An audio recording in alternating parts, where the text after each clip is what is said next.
சிம்பிளாக கசப்பே தெரியாமல் பாவக்காய் வறுவல் மொறு மொறுன்னு செய்ய போகிறோம். பாவக்காயே பிடிக்காது அப்படின்னு சொல்கிறவங்க கூட இது போல் செய்து கொடுத்தா விரும்பி கேட்டு வாங்கி சாப்பிடுவாங்க. நான் சின்ன சைஸு பாவக்காய் எடுத்து அதோடைய மேல் பகுதி கீழ் பகுதி கட் பண்ணிவிட்டு இந்த மாதிரி ரவுண்டாக கட் பண்ணி எடுத்துக்கிறேன்.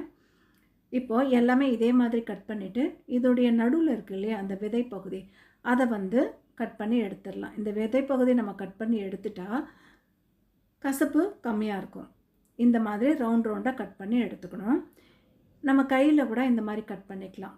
ஒரு கொஞ்சம் பெருசாக நெயில் இருந்துச்சுன்னா அந்த விரலை அழுத்தி விட்டால் கூட அந்த விதைகள் வெளில வந்துடும். இந்த மாதிரி எல்லாத்தையுமே கட் பண்ணி எடுத்துக்கணும். இதில் மசாலா சேர்த்துடலாம்.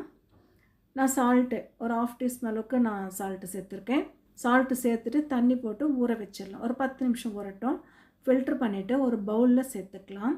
சேர்த்துட்டு ஒரு 1/2 டீஸ்பூன் அளவுக்கு நான் சால்ட்டு சேர்த்துருக்கிறேன். 1/4 டீஸ்பூன் அளவுக்கு மஞ்சள் தூள் சேர்த்துக்கிறேன். ஒரு 1/2 டீஸ்பூன் அளவுக்கு ரெட் சில்லி பவுடரு, அதே 1/2 டீஸ்பூன் அளவுக்கு சீரகத்தூள், 1 டீஸ்பூன் அளவுக்கு அரிசி மாவும் சேர்த்துக்கிறேன். ஒரு நெல்லிக்காய் சைஸ் அளவுக்கு நான் புளியை ஊற வச்சு அதோட பேஸ்ட் எடுத்து இதில் மிக்ஸ் பண்ணி எல்லாத்தையும் மிக்ஸ் பண்ணிக்கிறேன். இந்த மாதிரி மிக்ஸ் பண்ணி எடுத்துக்கணும்.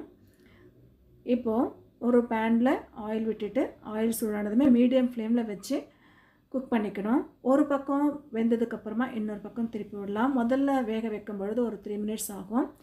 இது 2 ஸ்பூன் கையில் எடுத்துக்கிட்டு இந்த மாதிரி இன்னொரு பக்கம் திருப்பி விட்டுடலாம். ரெண்டாவது திருப்பி விடும் பொழுது ஒரு 2 மினிட்ஸ் இருந்தால் போதும், வெந்து வந்துடும். இதே மாதிரி திருப்பி விட்டுக்கலாம். அவ்வளோதான், சூப்பராக ரெடி ஆகிடுச்சு பாவக்காய் வறுவல். 2 பக்கமும் வெந்து வந்துருச்சு. கிறிஸ்பியான பாவக்காய் வறுவல் ரெடி ஆகிடுச்சு. இதே மாதிரி நீங்களும் செஞ்சு பார்த்துட்டு எப்படி வந்திருக்கு சொல்லுங்கள். நம்மளுடைய சேனலை சப்ஸ்கிரைப் பண்ணாமல் பார்க்குறவங்க சப்ஸ்கிரைப் பண்ணிவிட்டு பாருங்கள். சூப்பராக பாவக்காய் வறுவல் ரெடி.